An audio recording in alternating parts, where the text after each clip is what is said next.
Good evening. I'd like to call to order the Norristown Municipality Council Reorganization Meeting, Monday, January 6, 2025, to order. That can I have a moment of silence and Pledge of Allegiance.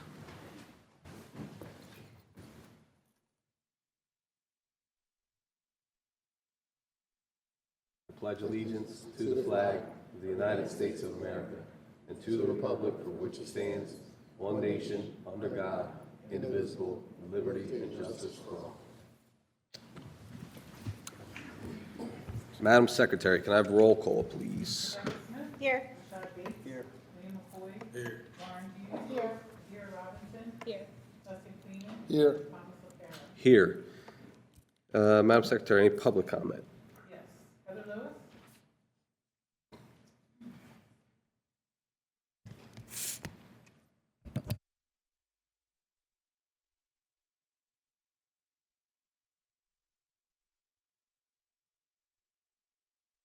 All meetings are canceled, and I was hoping that that would be an opportunity for some wrongs to be righted and some scheduling to be fixed prior to this particular meeting, the reorg meeting, and the first meeting of council for 2025.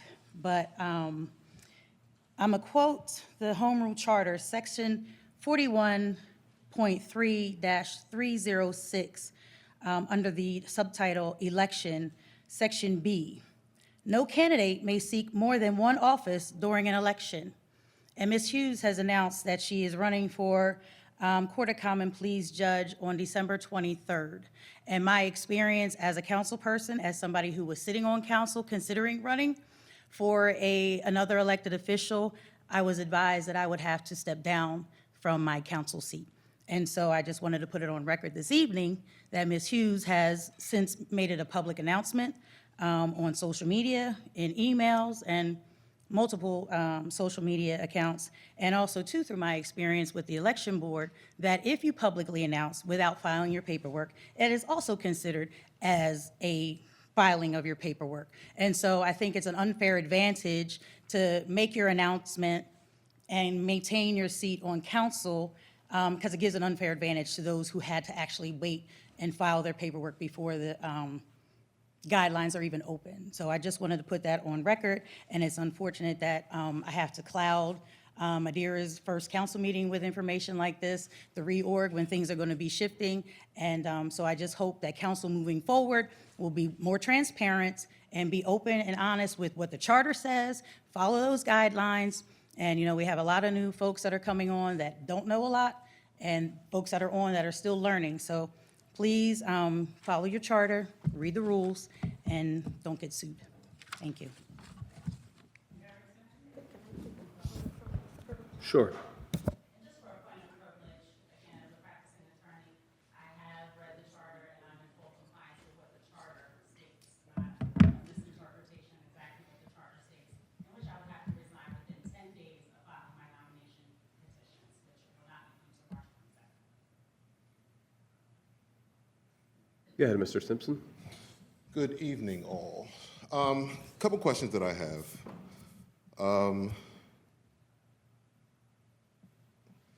There was a process to replace a council member that had stepped down or resigned. So a couple things that I have, or questions that I have as far as process and what your protocol was in achieving this. To my understanding, there were 13 people that had submitted their names to be interviewed for council. I do not believe all 13 were necessarily looked at. In past practices, each council member had the opportunity to interview each and every candidate that was that put their name up for. As a past council member, I had sat on whenever people were being replaced, and those were the things that we did. That everyone was supposed to look at everyone's resume, whoever placed their resume in to be looked at. Every council member had the opportunity, or should have the opportunity, to interview with all the other council members that present at the time, to then select the candidate that was necessarily put forth, or which one they wanted to have put forth. And you vote on. Not, that's the one part. The second part is, when did you vote on replacing the council member? Was that meeting put out to the people in the community which you're supposed to, right? Because if you are going to vote, then you have to have either a special council meeting or an executive session that needs to be promoted if it's an emergency. If it's not on the normal time, you're supposed to make sure that that notice is put out in a timely manner so everyone can be able to be here publicly, or that they notice. And if you're going to vote on someone, that definitely should have been put out so that everyone knows that that is going to actually take place, because that is an action that is being done by council.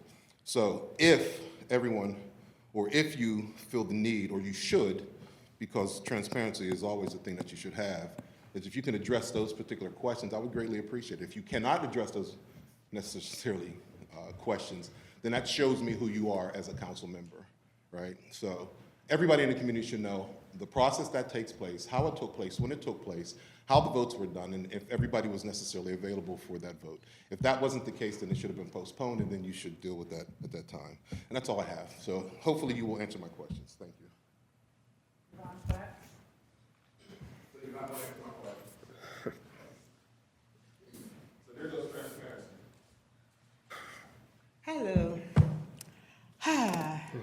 I just found out last time when I come here that I actually get sick when I come up in here, because I see these faces who I know are responsible for decisions that were not in the best interest.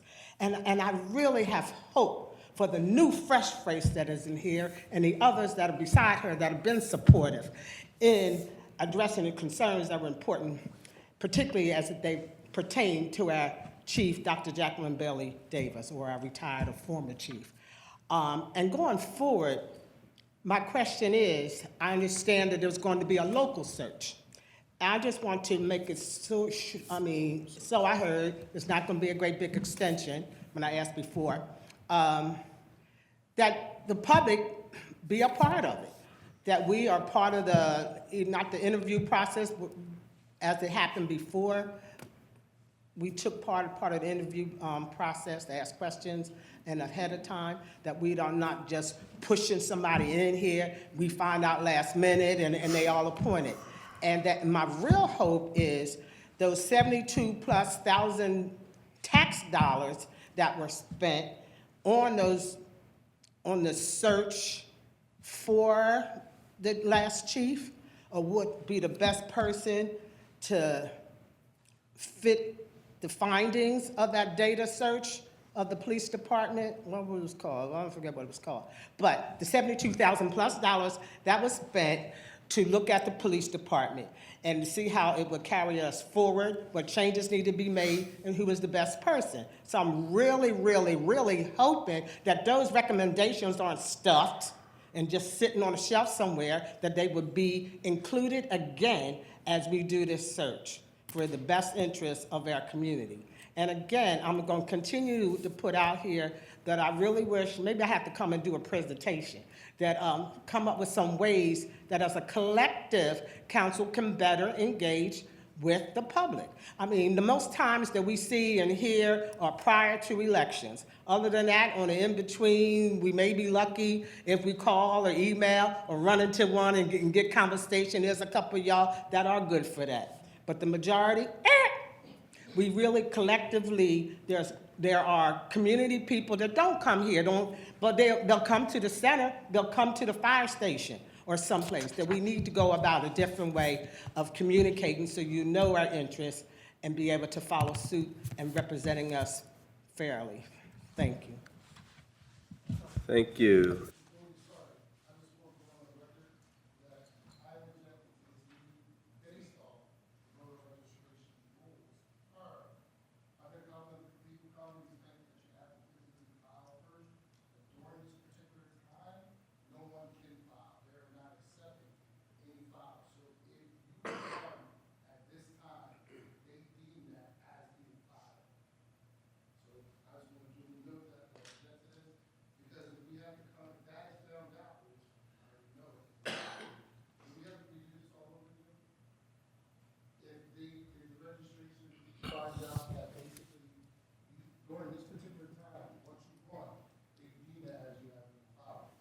So if I'm understanding your question, Mr. Queenan, correctly, the question is a meeting invalidated if any member of council were found to have been disqualified from being able to participate.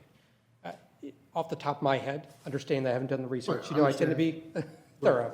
Off the top of my head, no, I can't foresee that a court would necessarily invalidate the meeting itself. If there was an action in which maybe that singular member's vote was determinative, meaning it was a split vote where there was off by one, then maybe that could become an issue. But otherwise, if you have a majority, kind of no different than like a zoning hearing board. If one of the zoning hearing board members were, for example, determined to be disqualified because they had some sort of conflict of interest that they neglected or failed to disclose, sure, their vote might be invalidated, but it wouldn't invalidate the proceedings itself, nor would it invalidate the ultimate decision, assuming that he or she was not the crucial vote. I don't know if that answers your question. So for example, if we do have a vote where it's 3-4, and then if we remove that vote, it's 3-3, then what? As you know, a 3-3 vote tends to be a failure, so Right. that's the type of example that Okay, I'm positing to you that would likely be the concern, not so much the ability to move forward with the hearing itself, but the meeting, but that issue. That particular vote? Yeah. Incidentally, and I know you didn't ask this question, but I was sitting here taking notes. Again, you know I tend to be Right. No, no thorough. problem. Yeah, I would point out that section 41.9-903C of the charter states, and let me just pull it up just so that I'm not misstating it. Please.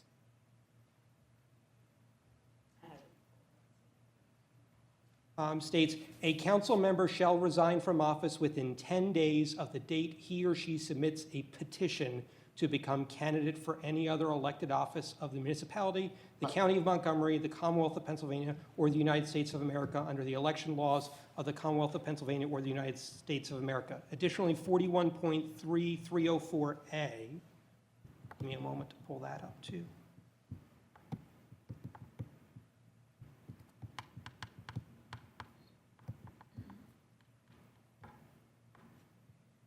304A, this is under prohibitions, holding other office. No council member during his or her term shall, 2, hold any elective office of the county of Montgomery, the Commonwealth of Pennsylvania, or the United States of America. To my knowledge, no current council member is currently holding any other elective office of the county of Montgomery, the Commonwealth of Pennsylvania, or the United States of America. Similarly, to my knowledge, no sitting member of council has submitted any petition. Therefore, I understand And that's the gray area, I guess we got to figure out. Yeah, no, I understand that, and you can understand is the solicitor's office, I'm just going off of what the language is I that's got it. there. I understand you're not the end-all, the be-all. Yeah. But the voter registration office views it at this particular time, since they're accepting no filings from anyone, if you run at this time, is as if you did file in their eyes. So I guess that's what you have to go back and. And I'm sorry, try to- and you can also call the Judicial Conduct Board as well. Because Well, I they're- don't need to do that, because I actually talked to the voter registration, so I don't need to do that. So I guess as far as this, we have to make sure that that gray area isn't there. Yeah, so if it's all right with council, and I'm sorry, I'm looking at your whole, maybe what I'm happy to do is I'm happy to go back and take a closer look at the issues that were raised, and I can work with Mr. Leitner's office. And if there's any concern, we'll certainly share that with council. That seems fair to me.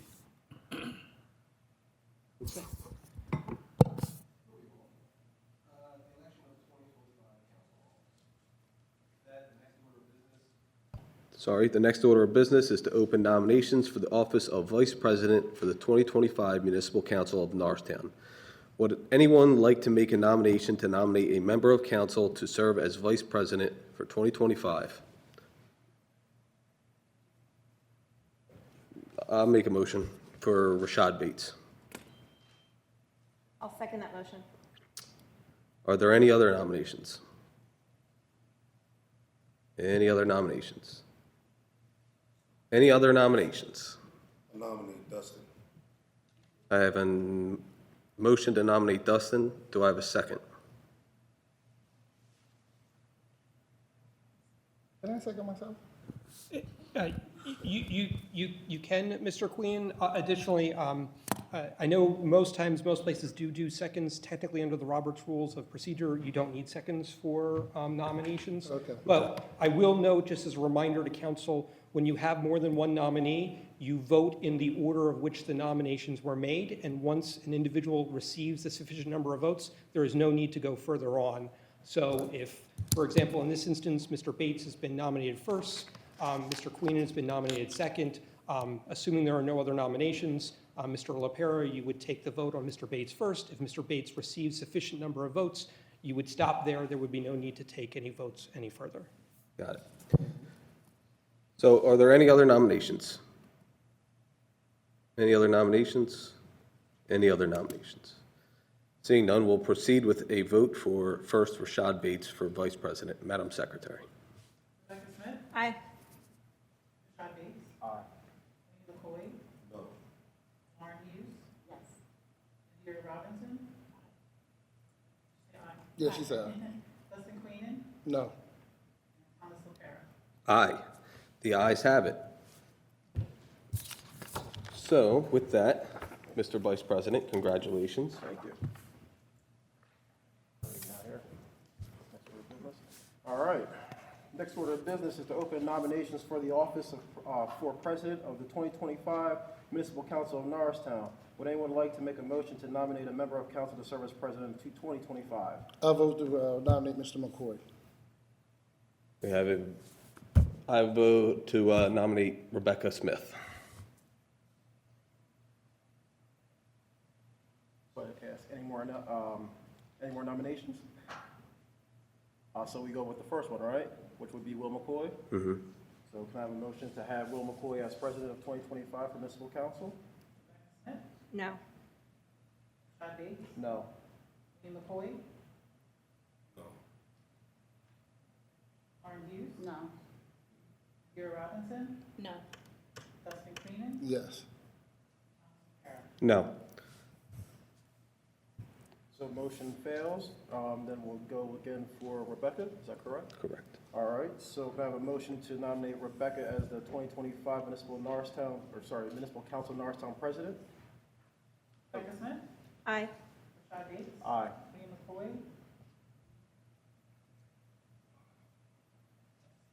Lauren Hughes? Aye. Nadia Robinson? Aye. Dustin Queenan? No. And Thomas LaPera? Aye.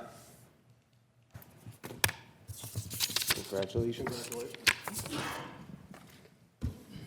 Now it's your turn. All right, and so at this point, we will move on to the oath of office to our Vice President of Council, Rashad Bates.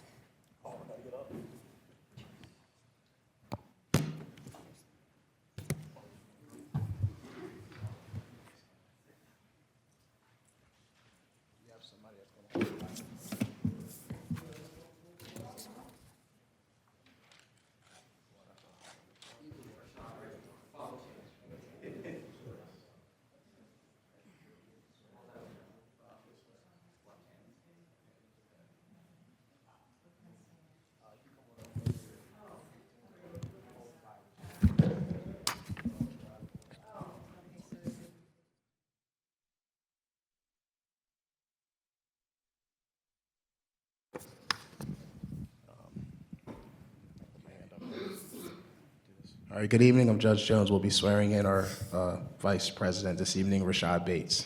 Are you ready to take the oath, Mr. Bates? All right, you're going to repeat after me. I state your name. I, Rashad Bates, Do solemnly swear do solemnly swear that I will support, obey, and defend I will support, obey, and defend the Constitution of the United States of America the Constitution of the United States of America,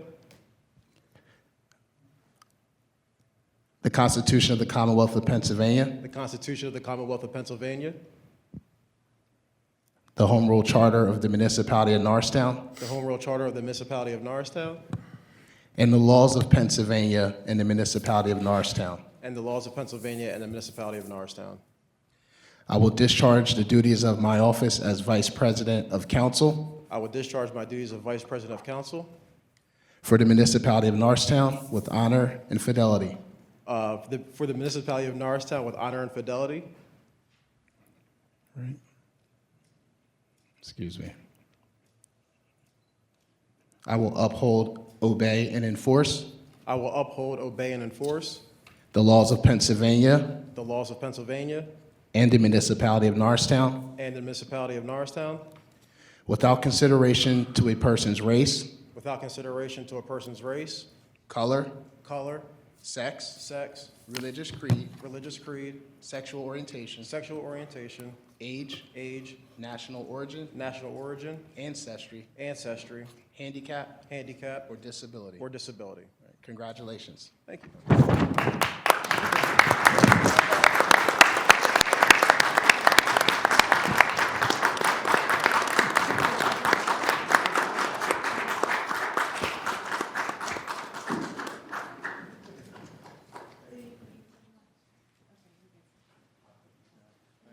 Stumped. All right, and next up, we have the oath of office to the President of Council. All right, thank you. Okay. I'll do this one a little easier. Congratulations. Thank you. You're okay with swear or affirm? Swear. All right. I'll just speak loud and I'll just hold this in the middle. Is that okay? Okay. All right.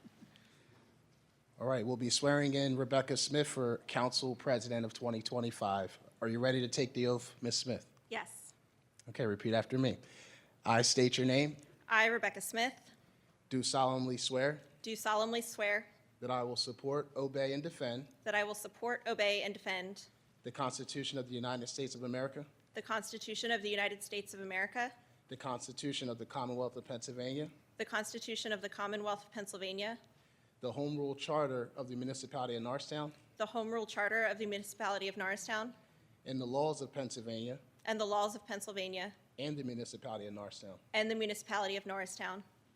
I will discharge the duties of my office I will discharge the duties of my office as President of Council as President of Council for the Municipality of Norristown for the Municipality of Norristown with honor and fidelity. with honor and fidelity.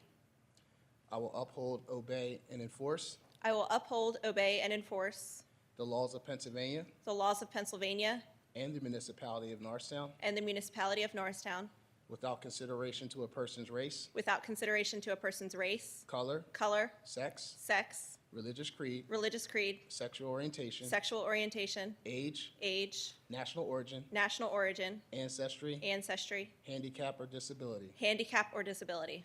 Congratulations. Thank you.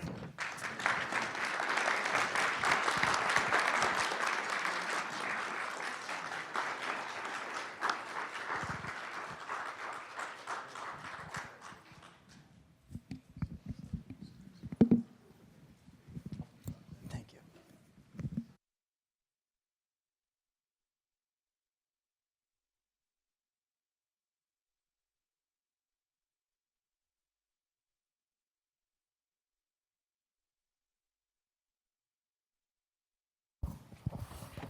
All right, and I just have a few brief remarks tonight. Hello, everybody. Thank you. I'm honored to take on the responsibility of serving as President of Council.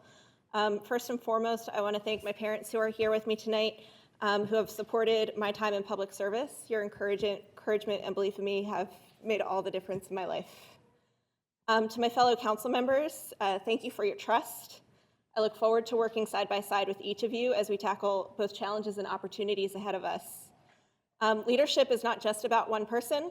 To be effective, we must work together as a unified team of 7 in collaboration with our municipal administrator and our staff. It's through that collective effort that we will make meaningful progress for the people we serve. To the residents of Norristown, I want you to know that you are the heart of what we do. This council will continue the work of making Norristown a great place to live, a place where families can thrive, businesses can grow, and neighbors can feel connected. I want you to know that we are here to listen, engage, and work on your behalf. Our work is not always easy, but I firmly believe that together we can continue to work the work of moving Norristown forward. Whether it's safer streets, creating new opportunities, or strengthening partnerships that benefit us all, we are stronger when we work together. Thank you all again for the opportunity. I'm excited for all that we can accomplish together as a team coming in the year ahead. So let's get to work.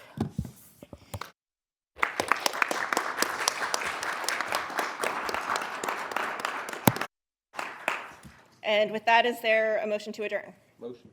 Second. All in favor? Aye. Aye. For anybody staying for the 6:30 meeting, we are just about to get started.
Okay, I'd like to call to order the municipal council meeting for Monday, January 6th. Could I have a moment of silence and the Pledge of Allegiance?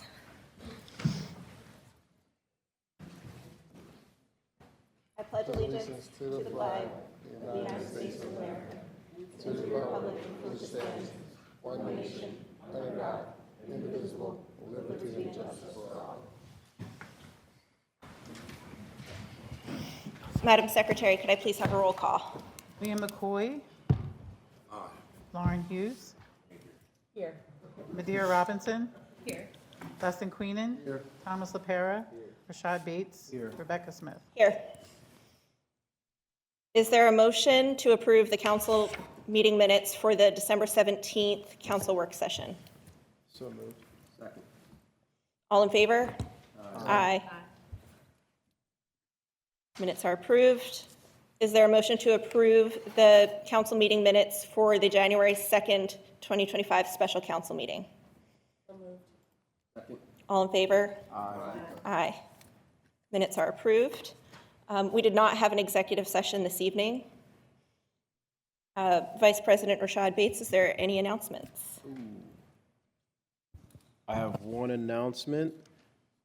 Tomorrow at 12 p.m., our State Representative Greg Scott will be sworn in live at 12 p.m. at pahouse.com/live. That's all I have. Does any other member of council have an announcement?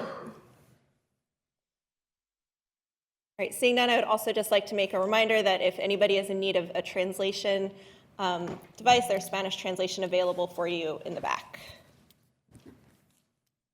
On to our presentations this evening. We have a proclamation recognizing Norristown Bengals youth football team.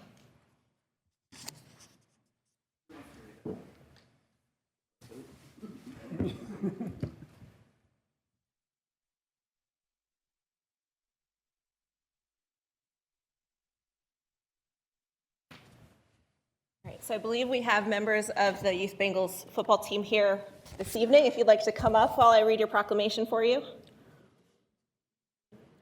Just so everybody is aware, we're very proud of this football team who placed second nationally in the Pop Warner League Super Bowl.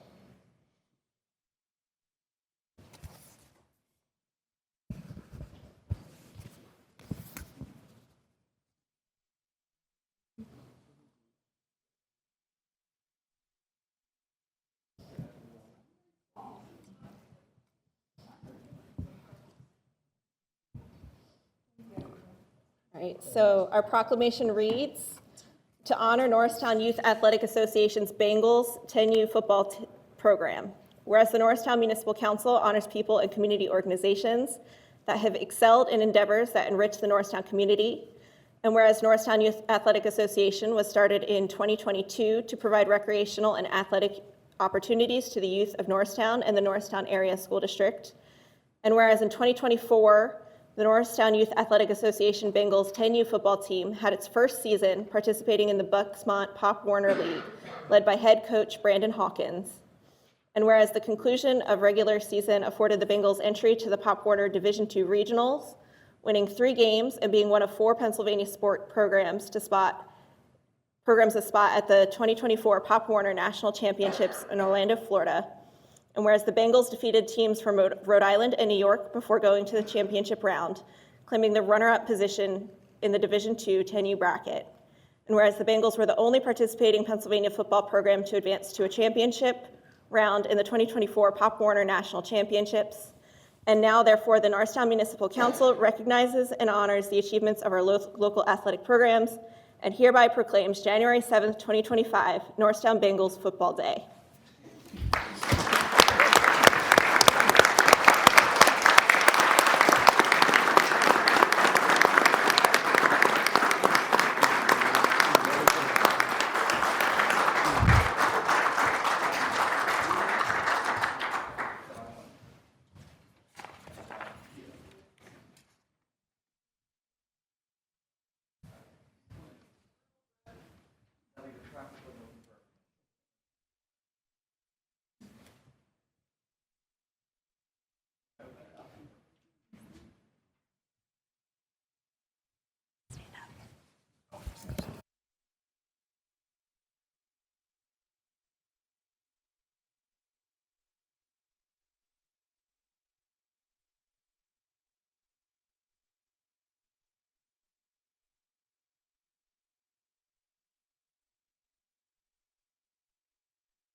All right, our next presentation is on implementing the Clean and Safe program in designated business districts between the municipality of Norristown and the Norristown Chamber of Commerce.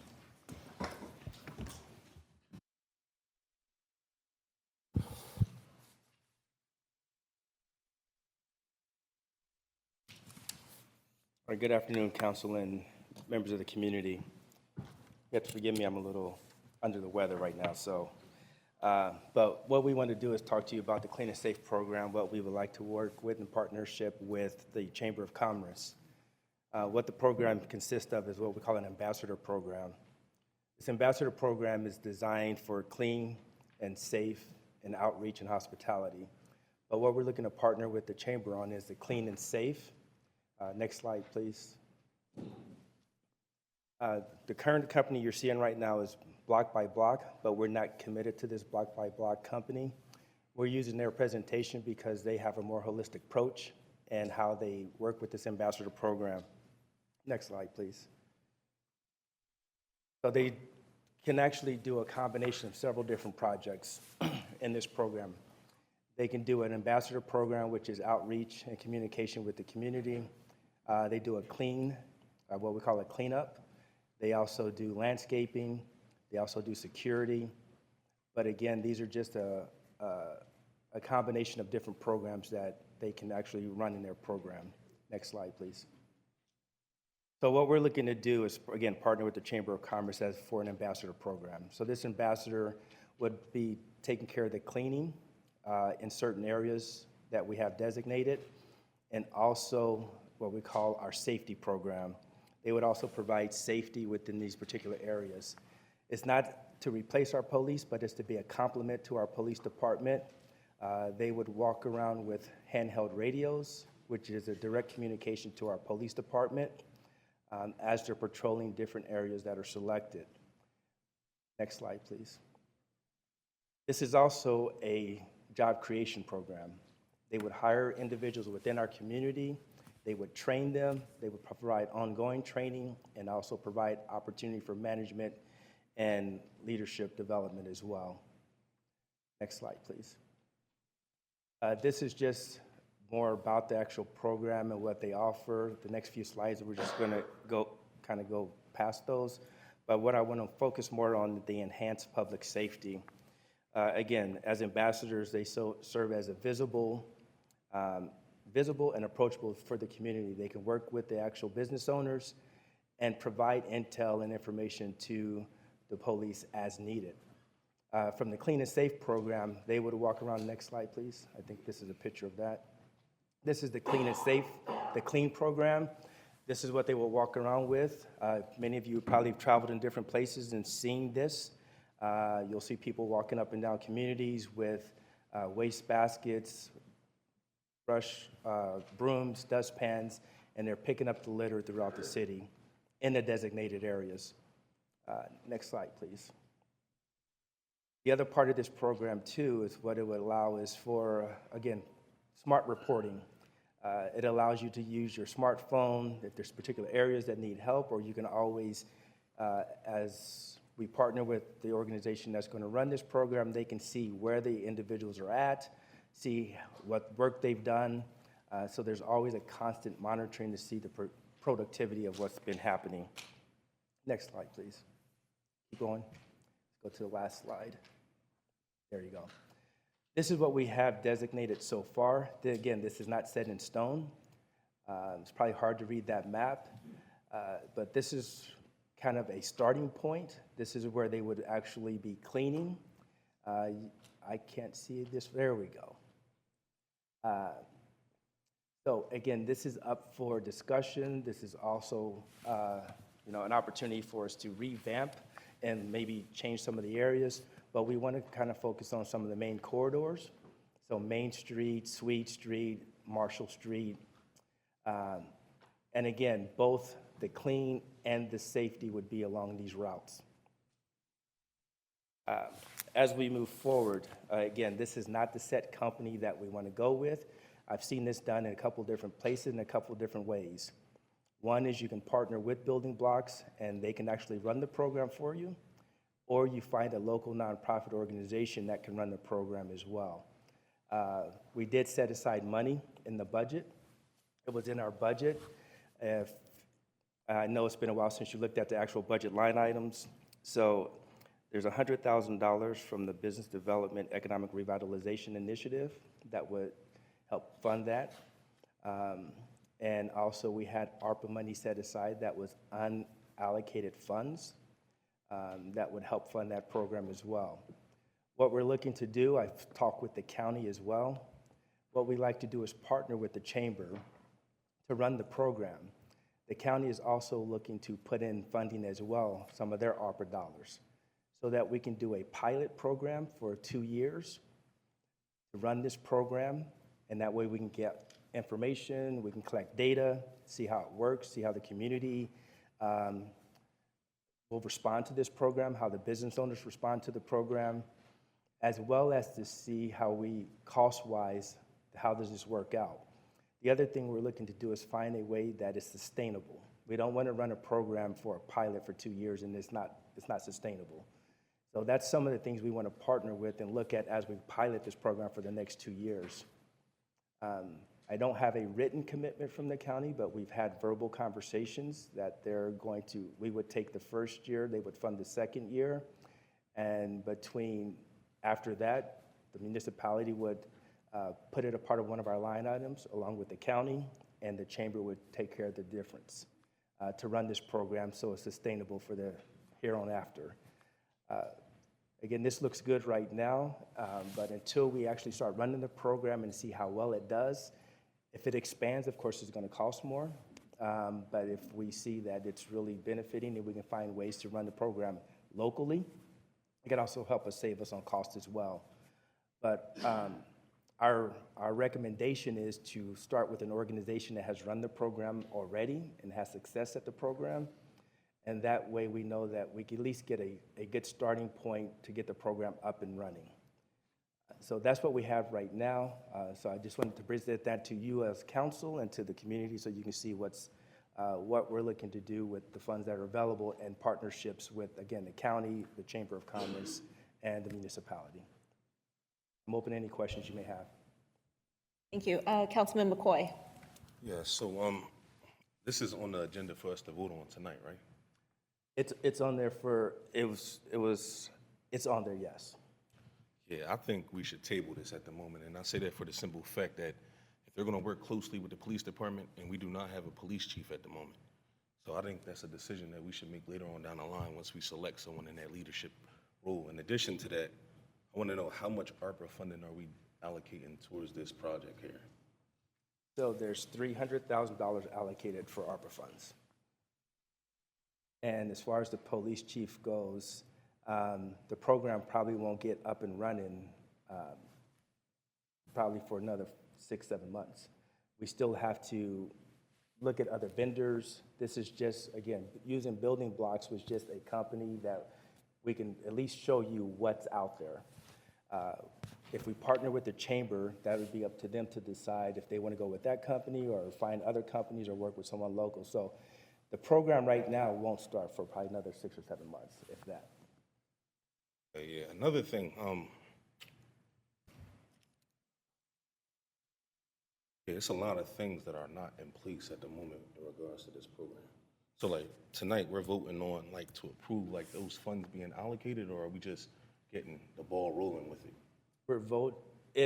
Again, for right now, I'm just doing the presentation, once you come to that point, but what that would be is to partner with the chamber to run the program, and also to, again, the funds have already been in the budget, so it's to allocate those unallocated funds, to partner with the chamber, to allocate those funds to the chamber. Okay, yeah, I just think that $300,000 could be allocated towards something else, such as the youth in the community. That's my second time bringing that up. It's not too many after-school programs. It's a significant amount of need for the youth in the community. That's all of my questions. Council, any additional questions? Did you have a question? No, I was just Okay. saying to the mic. Any additional questions? Yeah. Councilwoman Robinson? Thank you so much. I have a couple of questions. First, I'd just like to say thank you for the presentation. I think that what you're talking about is important, and what we can do to remediate and build out in our business, I think our business areas, I think are really important. Just in regards to the presentation overall, I was wondering, can you tell me a little bit more about the scope of work? From what I understand, it would include daily cleanings of the sidewalks and curb, trash and debris collection, as well as providing walking security patrols. Is that correct? Yeah, just to reiterate that a little bit more detail. So the actual ambassadors, that would be the cleanup team. It's a 7-day-a-week program, rain, shine, sleet, or snow. So they would be out there collecting any waste, garbage on the streets, on the sidewalk, really from the curb to the storefront, along those routes there. From the safety patrol standpoint, we don't have to implement that. That's just another part of it, but that serves as a safe, we call it like, the best way I guess you could say safety patrol, right? They're there just to walk the streets as well, and provide feedback, information, talk with the business owners, and provide any information that's needed. Also to kind of help deter loitering. I've went down and talked to many of the businesses on Main Street, and many of them tell me when I've talked to them that they have issues with people that are just loitering in front of their buildings in the morning when they first get there. So as this safety team goes through there, they can help push that. You know that we're short police officers, so this is another way that we can add additional enforcement to help our police officers on areas that they can't patrol on a day-to-day basis. So that's kind of what the scope of work consists of. But again, it's a tailored program, so we don't have to have the safety if that's a concern that we feel is going to interfere with our policing. We can just go strictly with the clean part of it. So that's the beauty of the program, that you can tailor it to how it works for your community. I won't say that I particularly have a concern over the safety, but I do want to clarify what measures or authority will this patrol have? What will they be doing? Let's just say they're in an area and they deem something to be beyond what should be happening there. What then are they able to do? Only thing they're going to be able to do is use their radios and call police. That's all they can do. They don't have arrest authority. They don't have any type of physical authority. They would just radio to the police. It's no different than our code enforcement officers with radios or our public works with radios, that we have a direct contact to the police. That's what it does. Okay. And then in regards to the street cleaning, the curb and sidewalk cleaning, I think that's important. Is this also going to involve machinery like street sweepers? Does this impact parking for residents? No street sweeping. Okay. It doesn't impact that. That's still up to our public works department to handle street sweeping. I would recommend, as you said, that this could be customized. I definitely would like to know more about what those services are. Is there a hope to work with the chamber for the council and chamber to work on the decided services? Yes. And again, that cost is going to be determined by how we customize the use. I'm sorry, I have a lot of questions That's fine. On this one. And in general, it's a 2-year pilot. It is a significant dollar amount. In regards to reporting, is there an option then for annual reporting even after year 1, as well as interim updates? I think 2-year pilot is nice, but being able to assess that data, especially since it's something so new to the municipality, feels like it would be highly appropriate. We can absolutely do that. That'll be a part of the agreement that we set up with the chamber and with whatever company we go with. But our concern for municipality is we don't have the means to run the program, which is why we felt it's better to partner with the chamber. And since the chamber is working directly with the businesses, that's a great opportunity for the chamber to work with the businesses to provide some type of ROI. As they become a part of the chamber, this provides a benefit for them to be a part of the chamber. So yes, we can have annual, semi-annual reporting. And just like we do with other programs, they come and present in front of council every quarter or every semi-annually, however you would want to do that. Okay. And with the initial dollar amount going in at the $400,000, is the aim to stay at that same level of investment from municipality to chamber? No, we're only doing the first initial investment of the $300,000. The $100,000 is just there as I put a line item there, so it can be for our future line item for the future. But right now, our investment is the $300,000. But after that, it would just be 100,000 on an annual basis, if that's what it costs. Again, we don't, until we actually decide which organization we're going to go with and how we're going to tailor the program, we're just estimating right now, based off our conversations with the company, the annual cost would be about 300,000. Okay. It seems like the ask with the cost is to kind of go in for it all right now and to pay that fully upfront. Is there any access, and maybe you have this and can share it later, is there a detailed budget, a cost-effective budget that breaks down personnel, overhead, equipment, just to understand where we aim for that money to go? We don't have that now, but we can. And the reason we didn't get that right now, because as you saw the map, we wanted to have that conversation first to find out, is this the right area? Do we want to shrink the area down? We're not just saying, this is the area we're going to do. We want to have a more collective conversation about that. Then we could get a breakdown budget from other vendors to see what it would cost to actually manage these particular areas. So right now, what we're looking to do is make a partnership, commit to setting aside funds to actually run a type of program like this.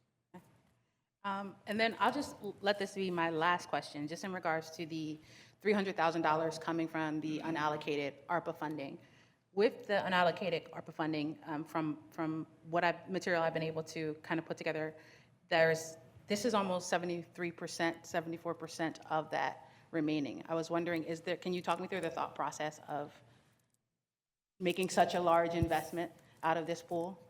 I can, because when I first was brought here, one of the first things council said to me was, what do you think about the cleanliness of the city? All right, and then we just had someone just speak up here. Ms. Yvonne Platts just came up here at the last council meeting talking about the cleanliness of the city.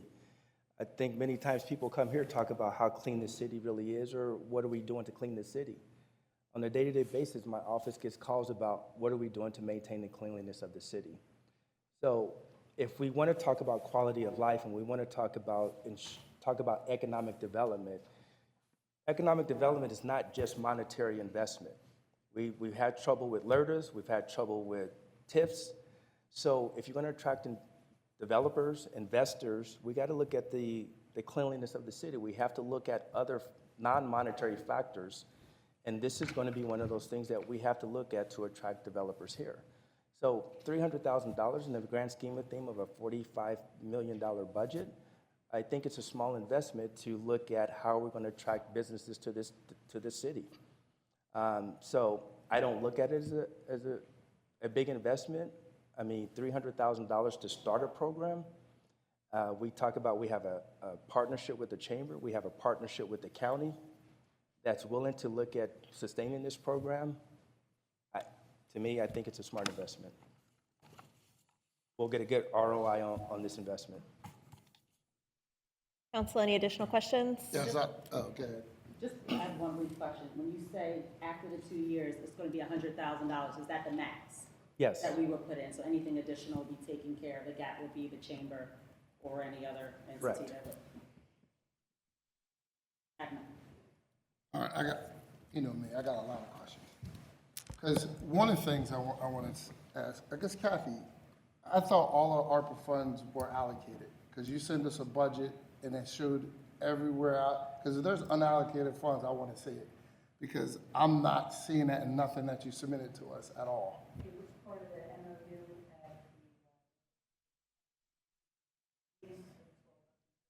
at MOU. We can't hear her in the back. Get a microphone. At the December 17th meeting, December 17th, can you hear me? Yeah. Yes. At the December 17th meeting, there was an MOU to put together, assign these funds to work on programs like this. Right, but I'm just saying, And now everything we particularly saw as a council was everything when I saw line by line item, every single cent was accounted for. I hear what you're saying about the MIU. So is Well, you're there talking now about a different pool? ARPA reporting? Just on ARPA? Yes. Every line? Okay. We didn't have final numbers for some of that stuff until the December 17th meeting. You voted on a lot of those numbers, and the MOUs were taking care of what we had left over. I don't remember the MOUs I think there were two. One included this with Public Works. Is it planning? So when we say we have leftover ARPA funds, that implies like every project that we want to do with ARPA is fully financed. And that's not necessarily the case. If we got money, can't we put it towards some of the stuff that we already wanted to do? We had to have it committed by December 31st. Right, I So understand. with the leftover money that we had, we put together these MOUs Right. to encumber these funds. So at this point, they can only be used for what was listed in those MOUs. Okay, so our community center wasn't part of that?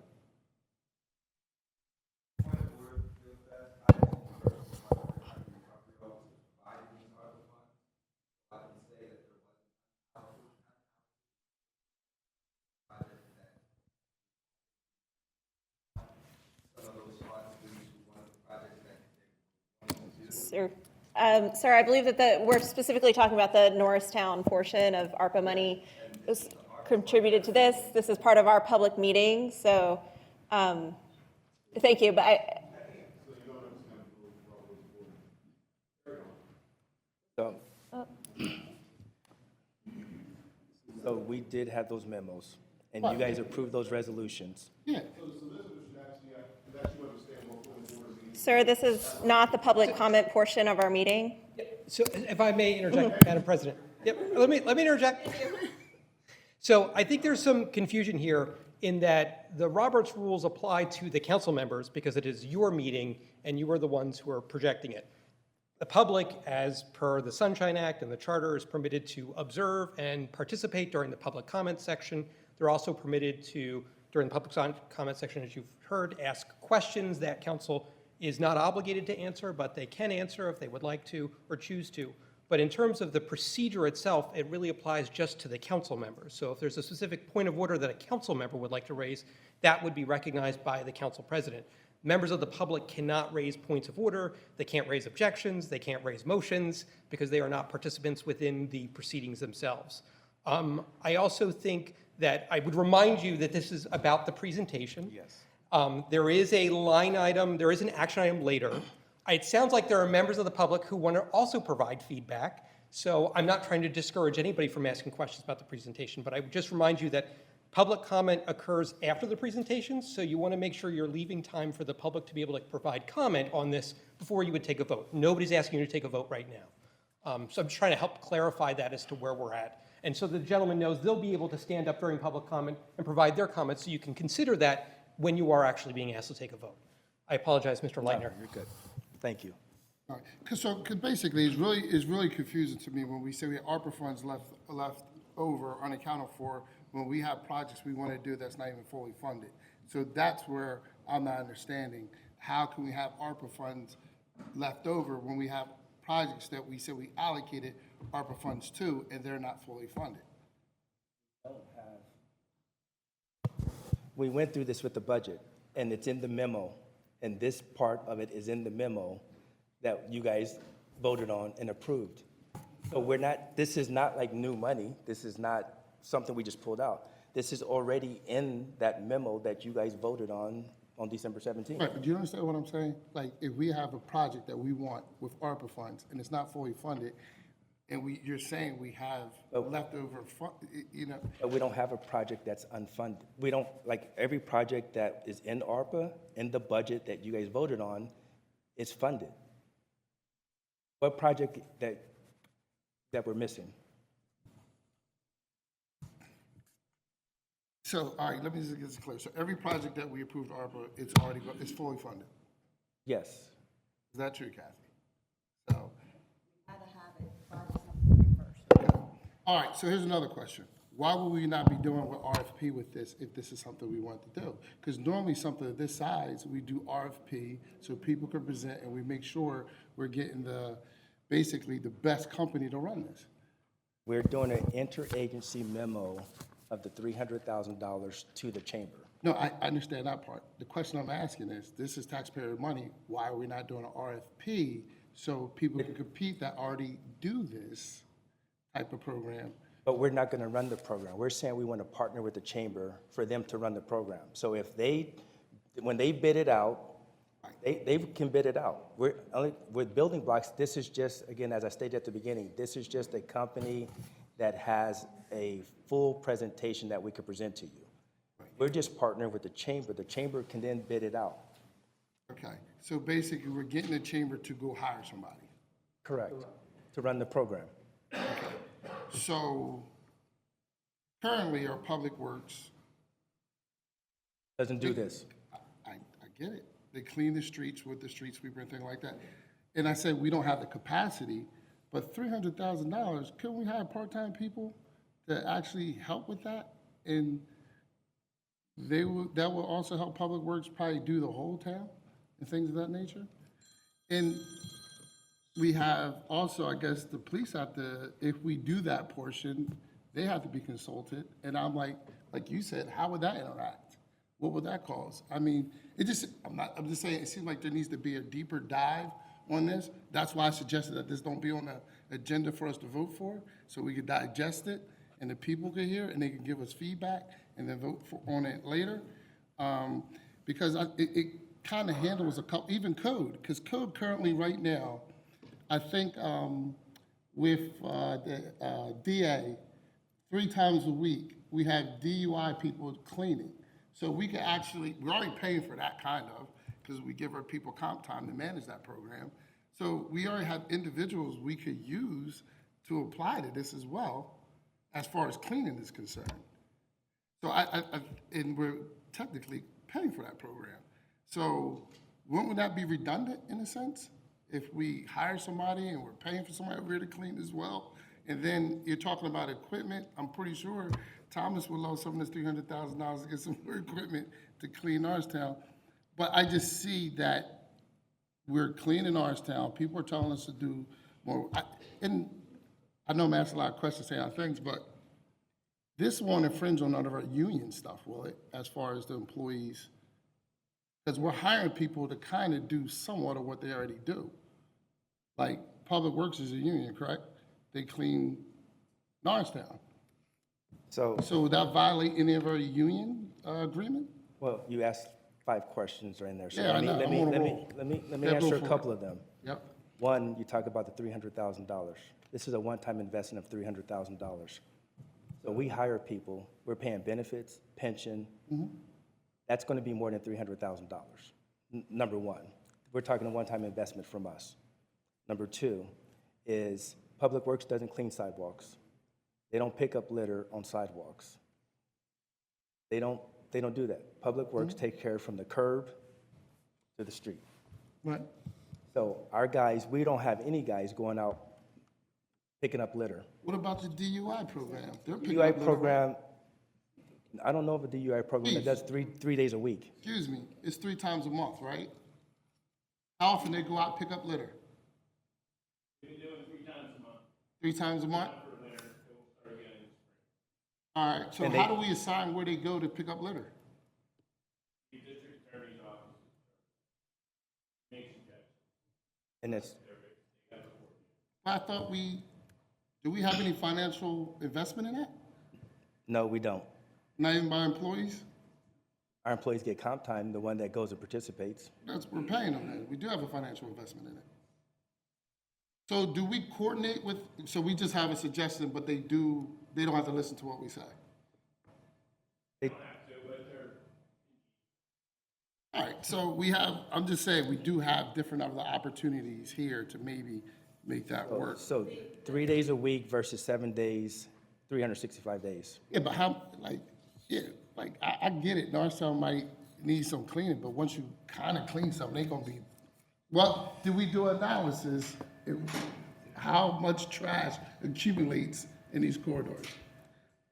Well, that's what a part of the pilot program would determine. Yeah, but we don't have to spend $300,000 to figure it out. I'm thinking there should be some things that we should determine before we allocate $300,000 to it. Okay, that's why we present it. Well, it's on the agenda for us to vote for it. That's why I'm really. Well, you can table it. We were in We have agreement that that, opportunity when we get there. we were in agreement that it wasn't supposed to be on the agenda. That's why I'm going there, and it's on the agenda. All right, so we really have no numbers to go off of. We don't know how much we're paying anybody to do any of this, correct? At this time. We're partnering with the chamber to allocate those funds. I understand that. Okay, so does the chamber know how much money we're We paying? don't because, like you said, we have to RFP it out. All right, so my question is, what? We got to RFP it out? I thought we were RFPing it out. I didn't say that. I'm confused now. Not the interagency agreement. Once we have the interagency agreement with the chamber will work to find, and that will be an RFP to decide who is going to run this program, if this. Correct. So here's another thing. I was going off of this brochure that you gave us. Now, we don't know what company we're going to use, but we want to allocate $300,000 to it, even if it's one time. That's $300,000 a lot. Like you said, that could go towards our youth or something of that nature. And people are always crying about we don't have enough programs for our kids and things of that nature. And we know where that would go, but we don't even know what company we're going to use or how that's even going to benefit us. And we do, once again, would that affect our unions if we're sitting in that? That's why we table it and just keep it pushing. When we get to that point on the agenda, this is just the presentation portion. See, I guess what irks me is not even supposed to be on the agenda. We agreed to that in our agenda meeting, but it's on here. We agreed to have it for us to have presentation. Excuse me? We agreed to have the presentation. Oh, right. But it's on the agenda to vote for. You're 100% correct. He agrees with me. All right, but right now, we're at the presentation portion. When we get there, Councilman Keenan. That concludes my presentation. I understand that's on the presentation. So I guess this is time for open public, right? Well, we have one more presentation. We have the presentation by the Help a Single Parent Organization. Oh, Councilman Bates has one more question. One question. Will they be emptying the big belly trash cans? Okay. That's still my schedule. Okay. That's all. All right. And our third presentation of the evening is the presentation by the Help a Single Parent Organization.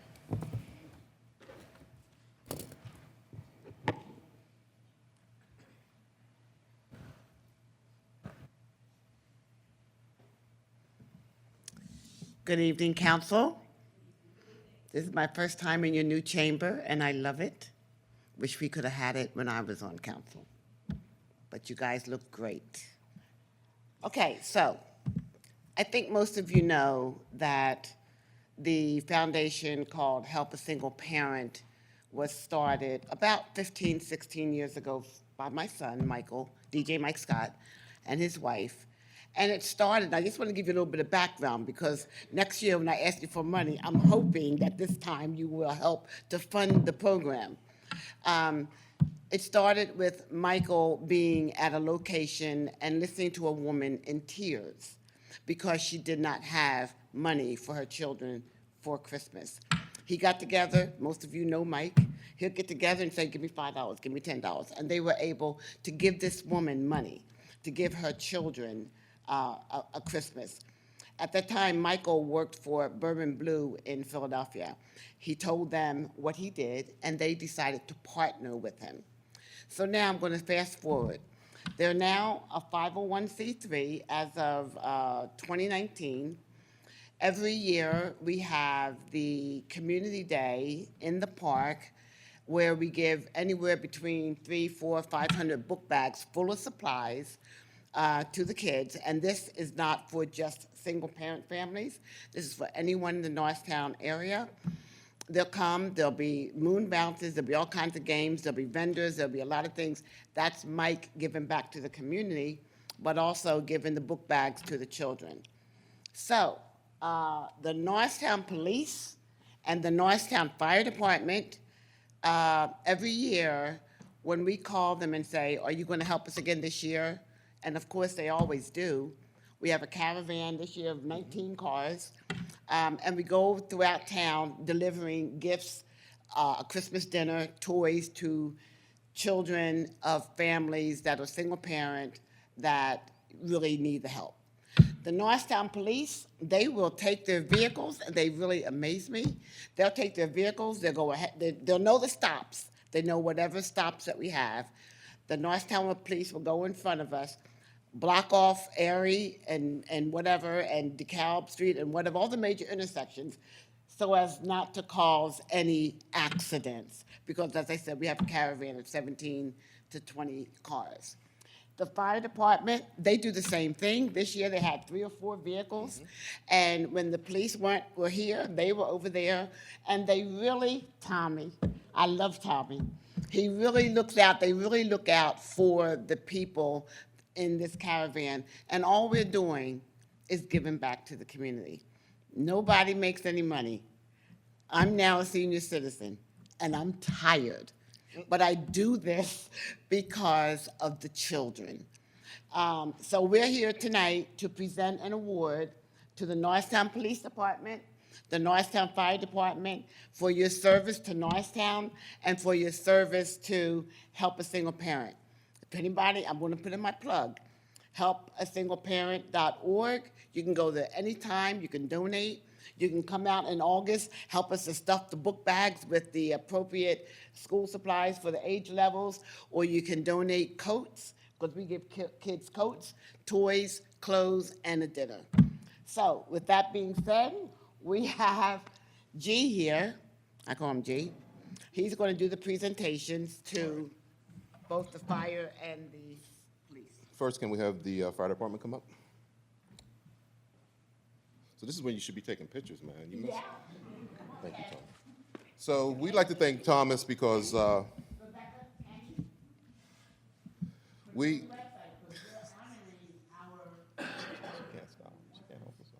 We would like to thank Tommy for his support every year. He comes out with the fire department, even when they're always dressed, ready to go, and adhere to a fire if there's a call being made. But Thomas is always there to assist us in every way possible to help us make sure that we can get through and do it safely. I think he's also partnered with us to do smoke alarms, right? We did that one time, so don't you start. No, I do something else I was supposed to say. I'm sorry. When it comes to the next time you go out and do them, because one time Help a Single Parent partnered with you and we went out and knocked on doors. Mike told me to tell you, we're going to do it again. Thank you, Thomas. We appreciate all your work. Yes.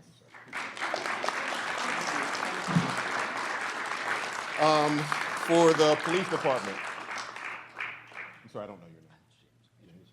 James Angelucci.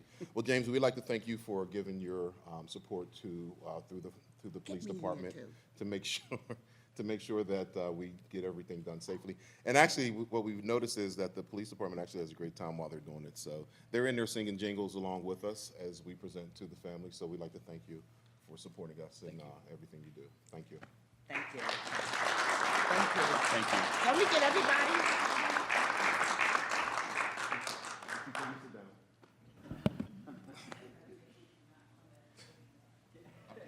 And also, I just want to say one thing about Public Works. Whenever I go to Public Works,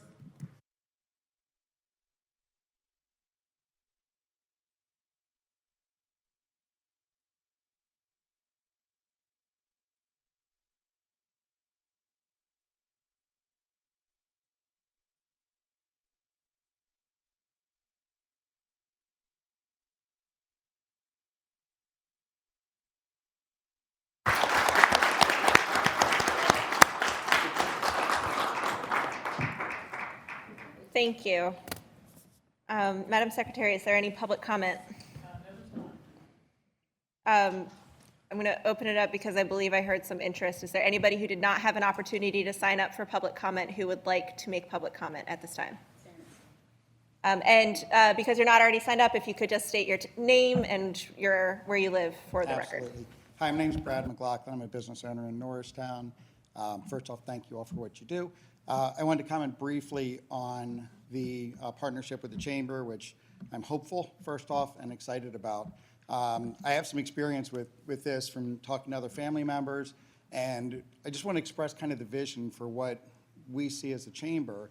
And with talking to business owners and being there every single day, they do face challenges where people don't feel safe walking Main Street. And what I want you to be able to picture is a place where families can go, and that there's restaurants and there's boutiques and there's stores where they can stroll the streets of Norristown and have some faith that, you know, there's a bright future for Norristown. The things that are happening here are exciting. As far as the safe end of it, I want to address that briefly. Is what that is they'd be uniformed, Main Street ambassadors. They just walk up and down the street, they're picking up trash, they're engaging, if there are people loitering. Sadly, what a lot of the business owners face is people standing on Main Street, drinking, dropping bottles. They're known as the Norristown tumbleweeds, the little bags that blow up and down the street, that they're picking those up, trying to keep things nice, trying to make things inviting for, like I said, families to go and support local businesses, where local businesses can then support the community. So that being said, I want to thank you. Is there any additional public comment this evening? All right, and then I know you've already said your name, but just for the record in the minutes, can you please state your name and your address? Yeah, G. Hayward Simpson. I live outside of Norristown, but I put a lot of work and effort into Norristown. I live on 1009 Mount Pleasant Road, Wayne, PA. So a couple questions with regards to this pilot program. Most pilot programs aren't real huge. They're smaller so that you can have some control over them. You can actually see what they do, how they move. So $300,000 plus I see another $100,000 somewhere that was mentioned in it from the revitalization. So the question comes down to, that's actually $400,000. So how much is being spent on that project? What size is that project actually going to look like? Personally, I don't think the safety component is necessarily needed. I work in Center City. They have something very similar to that.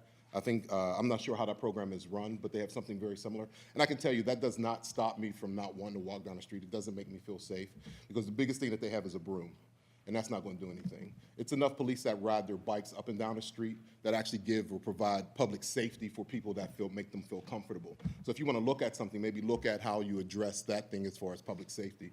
Maybe create bike patrol, maybe have more police walking the beat. That might be something that would make people feel a lot more comfortable in the main streets, in the larger corridors. You can look at me when I talk. I'm not scary. The other part is, when you run that, when you use that money, what is the administrative cost or fees that's going to be used by the entity that you use to funnel it through? So it's a pass-through is what it sounds like. So what is the administrative cost to that? So if you put $300K, how much is going to be used for administrative purposes? So that money means that it's not going to the street. It's not going to be cleaning up the street. It's not going to be making it safer, or whatever the case may be, whatever you might use it for. So if you could maybe talk on that point, that would make more sense. And to the point of what the other council people said, it would make sense to table it, to deep dive into this a little bit, to figure out exactly if that money can be used for the purposes that you suggest that it can be used for. And until you have those facts, I would not necessarily push this forward to anything to be voted on, to necessarily allocate funding for something that you don't have a full understanding of what this is going to do, how that money is going to be used, where that money is going to be used, and if it's going to really, truly make a difference. Make it smaller, see how it works, and then you grow up on that. You don't need to use $400,000, $300,000, $400,000 to do that. Thank you. Thank you. Is there any other public comment this evening? Same process, just please state your name for us and. John George, owner, founder, distiller at Five Saints. It's been a busy day. First of all, happy holidays, everybody. We're bottling rum today, cleaning snowing like a banshee out there, and picking up some trash. And that's near and dear to my heart. We're down on Main Street, and all I want to share is that we don't face anything that other communities don't face in terms of trash or garbage around the city or the municipality. But working together, we can do it. I know there's some questions around this program. Leonard, you did a nice job presenting it. We can address these issues. We can figure out what needs to be done. And all I want to say is that the best way to deal with an issue or to make a decision is to basically identify all of our options. This could be one of those options. Let's see if it is. If it isn't, there's other options. And all I want to say is we're here to help you guys work together as a community and with the council. So thank you and happy holidays. Thank you. You too. Any other public comment this evening? All right, seeing none, we'll move on to appointments. Is there a motion to swear in our new probationary police officer, Justin Bates? Motion. Second. All in favor? Aye. Officer Justin Bates, could you please come up? Welcome.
Officer Bates.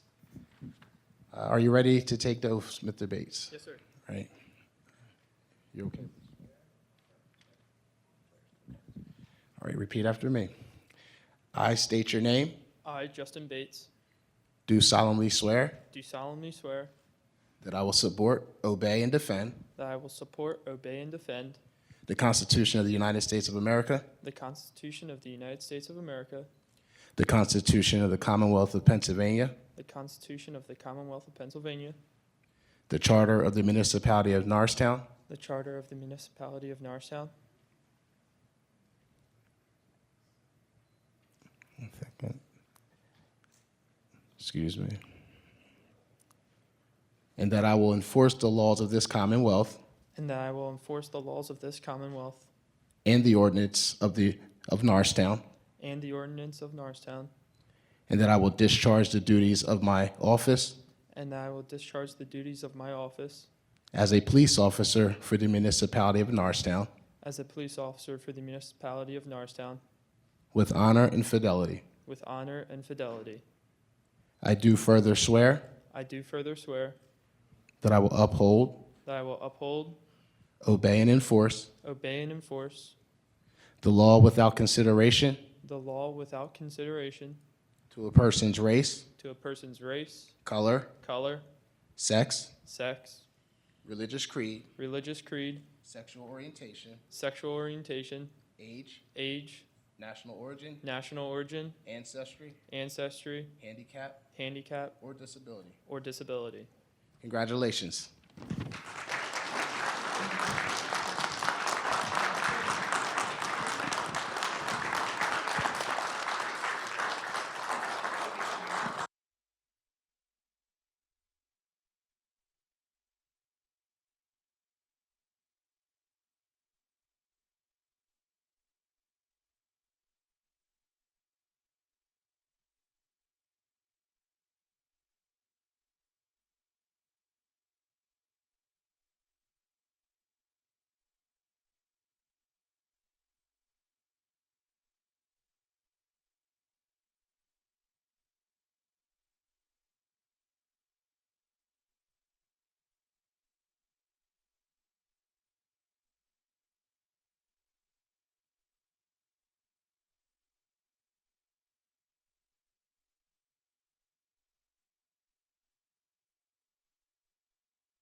Congratulations, Officer Bates, and welcome to Norristown. All right, on to Resolution 2508, reappointment to various advisory boards, committees, and commissions. Is there a motion to approve Resolution 2508? I'm sorry, do you have a summary for us? Did I skip over that? Zoning Hearing Board. Want me to take it? I got it. So what we're looking for from council to approve, the Zoning Hearing Board, Jason Dennis, his term's expiring, and it's going to extend to December 31st, 2029. And also for the Planning Commission, Amber Queen Kernew, term expiring December 31st, 2028. Thank you. Council members, any questions? One question. Do we still have a lot of vacancies in other committees? We do? Okay. We do. Thank you. Any additional questions? Seeing none, is there a motion to approve Resolution 2508, reappointment to various advisory boards, committees, and commissions? So moved. Second. Madam Secretary, could I please have a roll call? William McCoy. Lauren Hughes. Aye. Madeira Robinson. Justin Queenan. Aye. Thomas LaPera. Rashad Bates. Aye. Rebecca Smith. Aye. The ayes have it. Resolution 2508 is passed. On to Resolution 2501, appointment of professionals for 2025. Mr. Leitner. This is to approve professional services on the annual reapproving process. We have our law firm, Kilkenny Law. We have our labor attorney, Cozen and O'Connor. We have our municipal engineer, Pannoni Associates. We have our government relations, Long Nyquist and Associates. So we're asking council to approve this annual renewal for professional services. Council members, are there any questions? Seeing none, is there a motion to approve Resolution number 2501? Motion. Second. Could I please have a roll call? William McCoy. Lauren Hughes. Aye. Madeira Robinson. Aye. Justin Queenan. Aye. Thomas LaPera. Rashad Bates. Aye. Rebecca Smith. Aye. The ayes have it. Resolution number 2501 is passed. Resolution 2502, request from Municipal Council to approve a policy regarding allocation and expenditure of funds provided to Municipal Council. Yes, this is the resolution that we had discussed a couple of months ago in reference to how we identify what funds are actually or allowable for council to put forward as expenditures. So we're asking council to, of course, review this and approve this based on our conversation we had in November in reference to approving a policy for expending these funds. Members of council, are there any questions? Seeing none, is there? No, I got a question real Okay. quick. Councilman Just to Queenan. make sure, because I'm looking at this real quick. I think it might be gone, but just to make sure, because, you know, my eyes might be missing something. Oh, yeah, I'm just looking over this and making sure I'm not missing anything. Oh, yeah, thank you.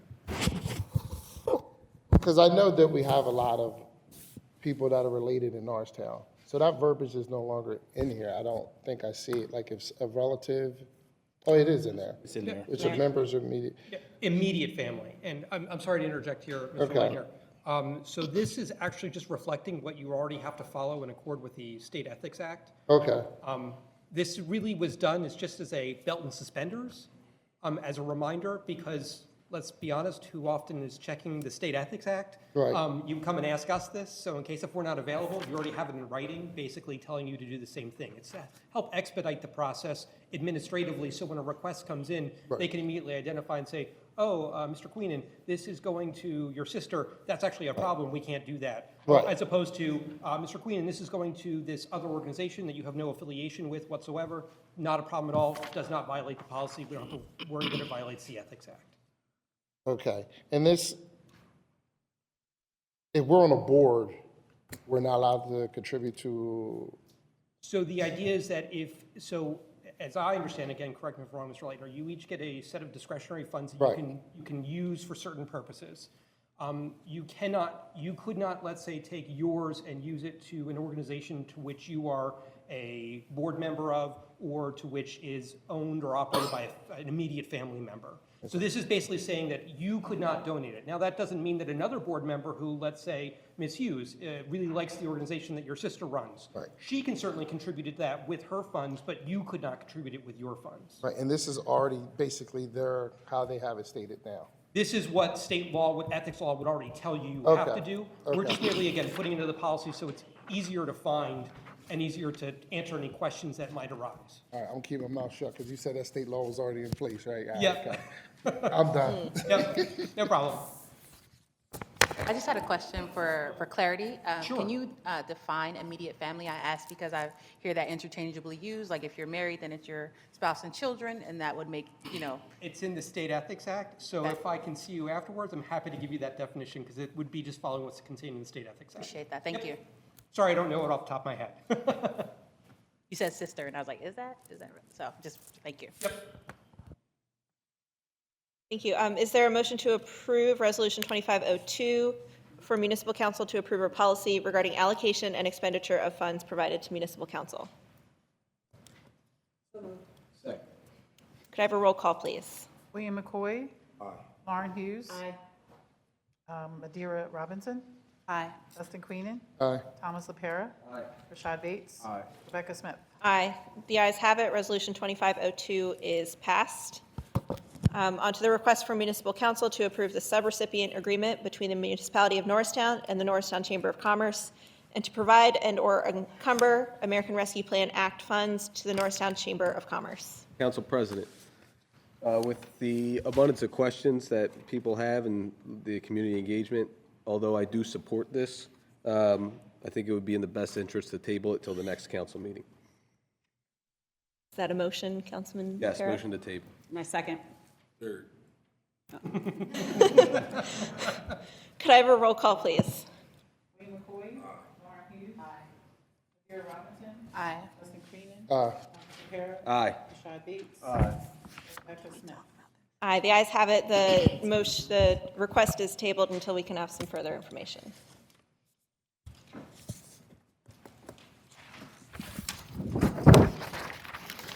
On to the request for Municipal Council to approve an agreement with PMT Consulting, LLC, for parking management-related services. Yes, this is a request presented to council to approve a consulting firm to help us with the parking study that has been requested, a citywide parking study to help with the placement of the pay stations and removing of all the, as we call them, the kiosks or lollipop stands to put out all, and also work on our residential parking as well. Members of council, are there any questions?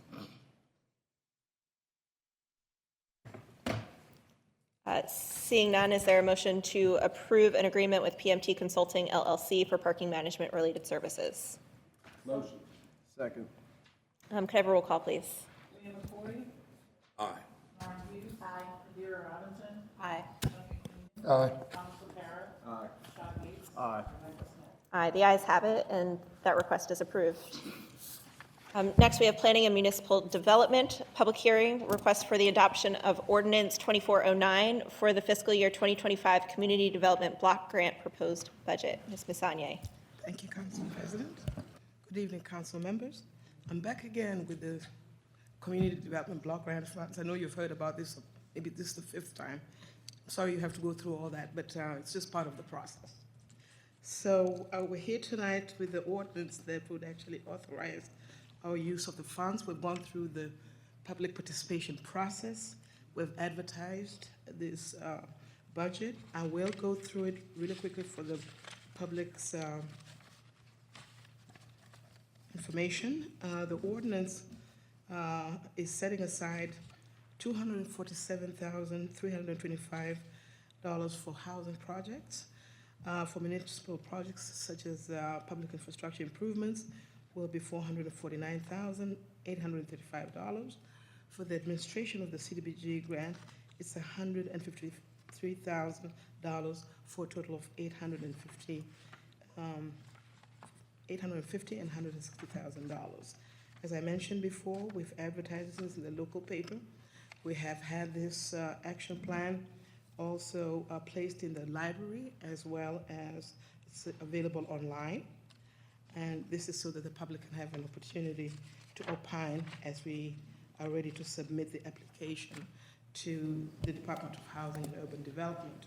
The particular projects that are going to be considered in this application are the owner-occupied housing rehabilitation program, that is for $182,325, housing rehab technical support, $35,000, Fair Housing Council, $30,000, Small business assistance, we did not allocate money because we have ARPA money from the county to actually continue with that program. So once that ARPA money from the county is finished, we will reinstate that next year. The Section 108 loan repayment, $449,835. And as I had mentioned, the administration of the CDBG program itself, which goes to the planning staff, is $153,000 for a total of $850,160. So what we're asking you tonight, Council, is to approve this ordinance so that we're able to submit the application to the Department of Housing and Urban Development so we can receive our allocation for next year. Thank you. Members of council, do you have any questions? Yes, Ms. Masanye, there was a public participation portion of this, right? Correct. How many people could you estimate attended any of these opportunities to give feedback or public comment? Not much. Thank you. Any additional questions? Seeing none, is there a motion to approve Ordinance 2409 to adopt the fiscal year 2025 Community Development Block Grant proposed budget? Could I have a roll call, please? William McCoy. Lauren Hughes. Madeira Robinson. Dustin Queenan. Thomas LaPera. Rashad Bates. Rebecca Smith. Aye. The ayes have it, and Ordinance 2409 is passed. Thank you. On to the approval of the 5-year 2025 to 2029 Community Development Block Grant Consolidated Plan. Thank you, Council President. So every 5 years, in order for us to keep applying for the CDBG funds we just mentioned, we have to reassess the data, Norristown data, basically housing and infrastructure, any other information that affects the funding.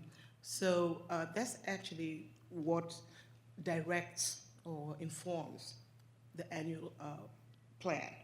So we are doing that so that for the next 2025 to 2029, we're able to spend money in the ways that are applicable in terms of hard regulations, but also in terms of what our census tells us about us.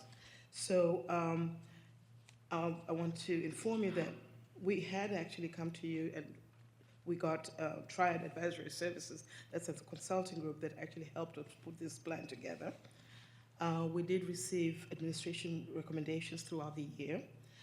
Sent a memo to council, and some council members actually did respond and asked some questions about project ideas. And we put a notice to the public, letting them know that we're going to have this 5-year plan. We advertised it on September 20th and September 27th. We had our first public hearing input for projects on that is October 7th, no attendance. Then we had a consolidated plan survey that was advertised on social media. Sorry, I don't have the outcomes right now, but there was barely any participation. There were stakeholder focus group sessions. A few people did attend. The Consolidated Plan Community Survey was closed on November 15th. A draft of this plan is available for public display at the Municipal Hall, as well as the municipal website, and as well as the library. Then there has been a notice of public comment that was advertised in the local paper, in the Times Herald, on November 29th. A 30-day public comment period was held from November 30th to December 28th, 2024. So we're past that. So now that we've gone through all that, we're asking council to approve this plan so that we can send it along to the Department of Housing and Urban Development so that we can secure future applications for funds. But let me just generally tell you, the plan really outlines that our housing is still in need of being treated as a priority in terms of having housing quality, to improve the housing quality, such as having the rehabilitation, to address housing impediments in case there are people who are not being discriminated against. We have the Fair Housing Association that will help us in that area. We've also said in that plan that we'll increase home ownership. And as you're aware, we have set aside funding over the years. And in fact, it's going to be very helpful now, given that the Kennedy Kenrick project is coming on board. So we have advertised, and we're already getting interest. Even though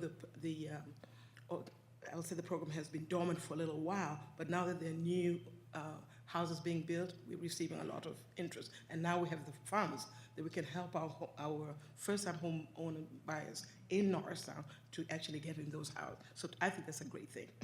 And I think we'll be able to keep pushing this for the next 3 or 5 years. Remember, the state hospital is coming in as well. So we need to have funding to be able to help our Norristonians getting that housing as owner-occupied. We also said that we will continue to have priorities as far as upgrading infrastructure. And as you know, that can go for public parks, can go to streets, can go to sidewalks, all sorts of things. So that still needs to be improved, so we have got that. We've got also the economic development priorities, which would emphasize, of course, the increase of employment. So, of course, when you assist a developer, you are helping with employment as well, or businesses, such as the loans you've given to certain businesses to hire people. So we've said that is also a priority. If you recall, we did use COVID-19 pandemic money to actually help small businesses. And all in all, we helped close to 15 businesses at least continue, and they did not close down. So that's what the plan basically ends up setting the priorities for the next 5 years. But it does not mean it's written in stone either.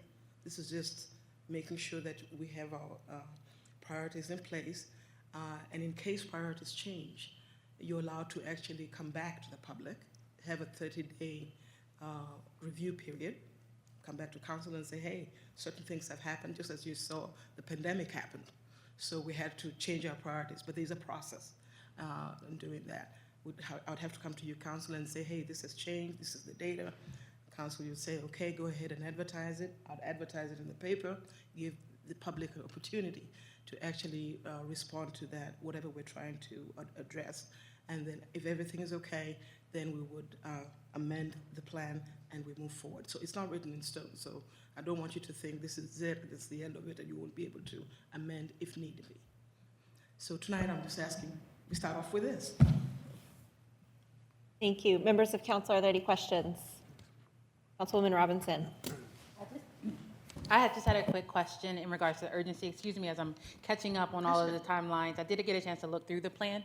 In specific, one thing that caught my eye was that failure to approve this plan could make it so that we are no longer able to receive the CDBG funding. Very deceptive, yes. Yes, could you help me understand a little bit more about that urgency? Is that approval, is that tied to a specific timeline? It is tied to a specific timeline. Can you talk more about what that timeline is for me? Oh, absolutely. Now, it might be a little lengthy.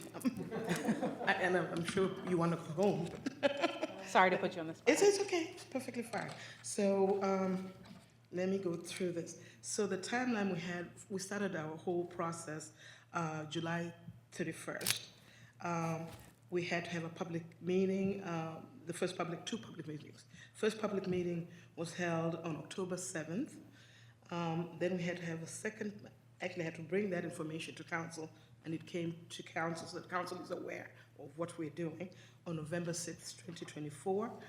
And then we had a second public meeting, which was held on December 2nd, and it was a Monday, 2024. That's a requirement. Then I came back to council basically to say, this is what we've heard from the public, which was nothing, but I had to come and report, and that was December 17th, 2024, and I gave the proposed projects, if you will, and so that council could comment on that. Now that we've done that, we'll put it out for the 30-day, which I mentioned. Now, after the 30-day review by the public, we have to have this plan approved tonight. Otherwise, we may miss that 45-day submission time frame for HUD. If we don't submit it in this time frame, we're done. And there's no recourse unless Congress says something. Otherwise, this is the time frame that we have, but we've gone through each and every step that we have to do. So tonight is the Tonight end is of it. Okay, I just wanted to be, thank you so I much. appreciate that. Any additional questions?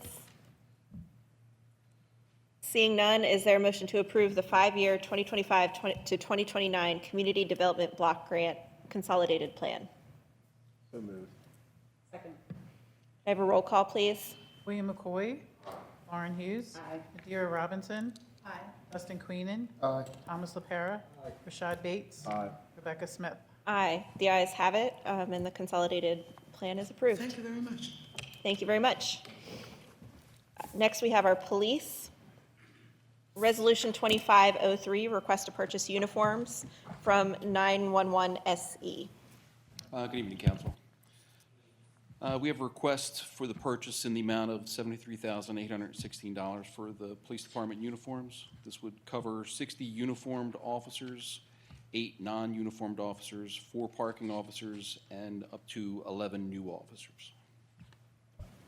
Thank you. Members of council, do you have any questions?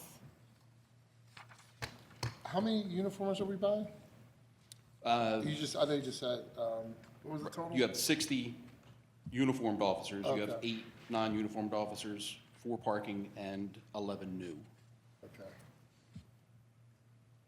Any additional questions?